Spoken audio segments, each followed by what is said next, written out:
Hello दोस्तों, good morning. कैसे हैं आप लोग? आप बहुत अच्छे होंगे।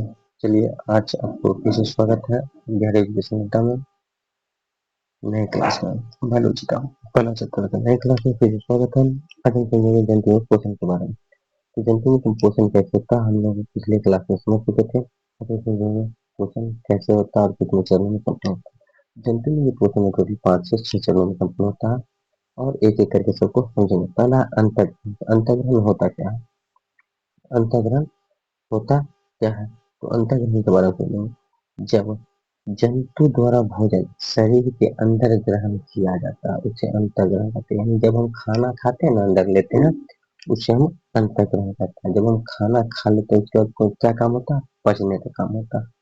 तो हम बोलते हैं पाचन। यानी शरीर के अंदर जब भोजन चल जाता है तो क्या होता है?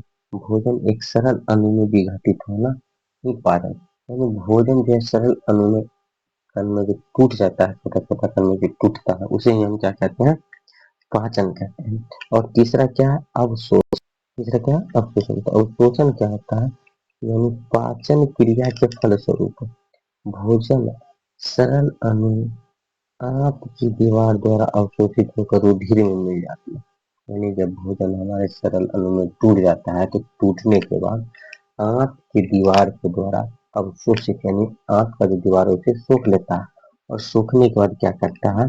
ब्लड में उसको मिला देता है। तो जब रुधिर में मिल जाता है उसे हम क्या कहते हैं? अवशोषण कहते हैं। क्या कहते हैं? अवशोषण कहते हैं। चौथा क्या है? स्वांगीकरण। क्या है? स्वांगीकरण। स्वांगीकरण कहने का मतलब है भोजन जिस चरण में ऊर्जा का उत्पादन या जीव के द्रव का निर्माण होता है उसे हम क्या कहते हैं? स्वांगीकरण कहते हैं। यानी जब भोजन पच जाता है तो पचने के बाद क्या होता है?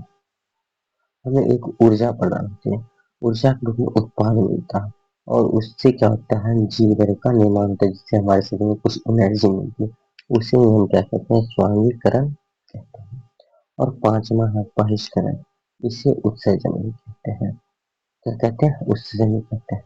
यानी जब भोजन हमारे शरीर में पच जाता है तो पचने के बाद बचे हुए अवशिष्ट पदार्थ जिसका उपयोग हमारे शरीर में नहीं होता, वो जब शरीर से बाहर निकलता है, चाहे वो मल के रूप में हो, चाहे फिर पेशाब के रूप में हो, या फिर पसीना के रूप में, उसे ही हम बहिष्करण कहते हैं या फिर उत्सर्जन कहते हैं। चलिए, आइए देखते हैं। अगर पोषण हो गया तो चलिए अब आगे बढ़ते हैं। क्या क्या अब समझते हैं पाचन तंत्र के बारे में। यानी मनुष्य का पाचन तंत्र क्या है? तो सबसे पहले समझते हैं पाचन तंत्र। तो मनुष्य के पाचन क्रिया में भाग लेने वाले सभी अंग पाचन तंत्र कहलाते हैं। यानी मनुष्य के पाचन क्रिया में भाग लेने वाले सभी अंग क्या कहलाएंगे? पाचन तंत्र कहलाएंगे। जैसे मुख हो गया, जीभ हो गया, दांत हो गया, आंत हो गया, ग्रासुंडी हो गया, ये सब क्या है? पाचन तंत्र है। तो सबसे पहले समझते हैं पाचन तंत्र। यानी क्वेश्चन पूछेगा इस प्रकार से, मनुष्य के पाचन तंत्र के वर्णन करें। तो हम लोग कैसे करेंगे? सचित्र वर्णन करेंगे। तो पहले एक चित्र बना लेंगे। क्या करेंगे? छोटा सा डायग्राम भी बना लेंगे। समझते हैं? सबसे पहले क्या होता है? आहार नाल। तो आहार नाल एक लंबी कुंडली जैसी रचना होती है जिसकी लंबाई 8 से 10 मीटर होती है। कितना होता है? 8 से 10 मीटर का। जिसका शुरुआत होता है मुख गुहा से होता है। कहाँ से होता है? मुख गुहा से होता है और मल द्वार यानी गुद्दा तक फैला होता है। 8 से 10 मीटर यानी 1 मीटर में 3 फीट, यानी 8 से 10 मीटर 24 से 30 फीट तक की लंबाई होती है, जो हमारे छोटे से पेट में सिमट कर रह जाते हैं। यानी मुख से शुरू होती है और मल द्वार तक जाते हैं।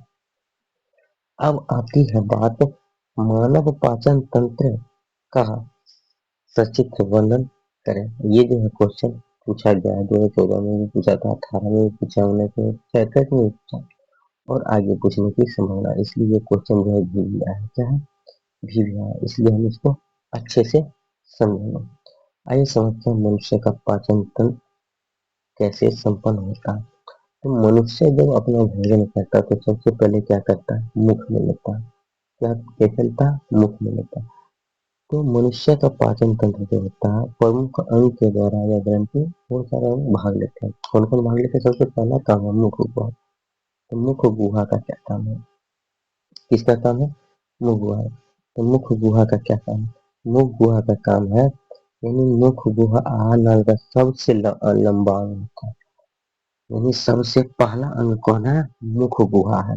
मुख गुहा का क्या काम है? भोजन का पचना जो शुरुआत होता है मुख से होता है, क्योंकि हमारे मुख में 3 जोड़ा लार ग्रंथि होती है जो भोजन को बहुत सॉफ्ट कर देती है और मुख गुहा में ही जाकर खुलती है। इसे मुख गुहा कहते हैं। मुख गुहा आहार नल का सबसे पहला अंग है। अब भोजन का पाचन की शुरुआत मुख से होती है। मुख जिस गुहा में जाकर खुलती है उसे हम मुख गुहा कहते हैं।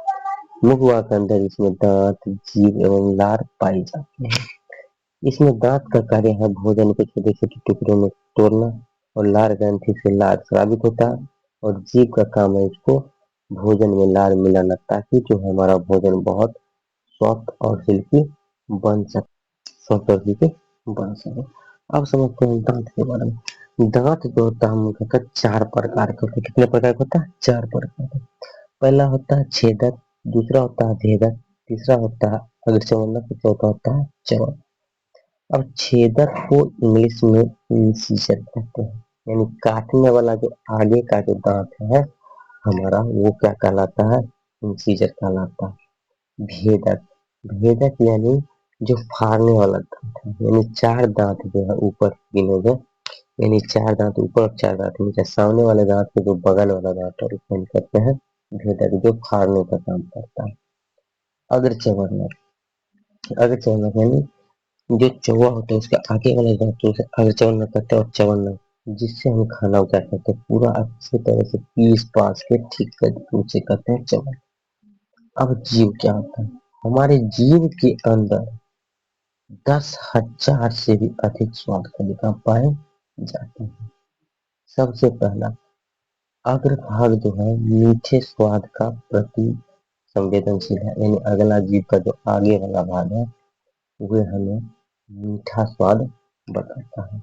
और पिछला वाला जो भाग है वो कड़वा बताता है। क्या बताता है? तीखा जो लगता है वो पीछे वाला भाग से लगता है। और दोनों साइड वाला जो भाग है वो क्या करता है? नमकीन और खट्टा बताता है। क्या बताता है? नमकीन और खट्टा बताता है। तो पहला हम अंग समझ गए हैं पाचन तंत्र का मुख्य गुहा के बारे में। अब दूसरा समझते हैं ग्रासनी के बारे में। किसके बारे में? ग्रासनी के बारे में। तो ग्रासनी या ग्रास नली दोनों सेम होता है। यह नली के आकार की संरचना होती है जो भोजन के अमाशय में भोजन का कार्य करती है। यानी भोजन को अमाशय में भेजने का कार्य कौन करती है? ग्रासनी या ग्रास नली, ग्रासनी या ग्रास नली करती है। और इससे कोई भी एंजाइम रिलीज, इससे किसी भी एंजाइम रिलीज नहीं करता है, यानी ग्रसनी को कोई भी एंजाइम रिलीज नहीं करता है। जैसे लार ग्रंथि, निगल द्वार, आहार नाल, कंठ द्वार, श्वसन तंत्र, एपिग्लोटिक्स और ट्रेकिया। यानी ग्रास नली में क्रमाकुंचन गति है।